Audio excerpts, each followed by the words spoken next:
সাআম মিন তাআম, এক সা পরিমাণ খাদ্যদ্রব্য। বুখারীর হাদিস 1506 নম্বর হাদিস, আবু সাঈদ খুদরি এবং ইবনে ওমর রাদিয়াল্লাহু তাআলা থেকে বর্ণিত।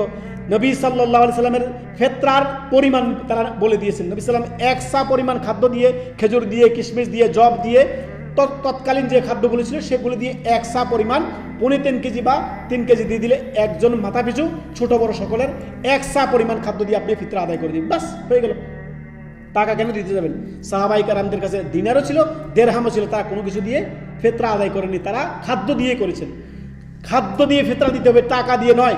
যারা বলছে খাদ্য দিয়ে ফিতরা দেওয়া লাগবে না, টাকা দিয়ে দিতে হবে, তারা রাসূলুল্লাহ সাল্লাল্লাহু আলাইহি ওয়াসাল্লাম থেকে বেশি বুঝছেন।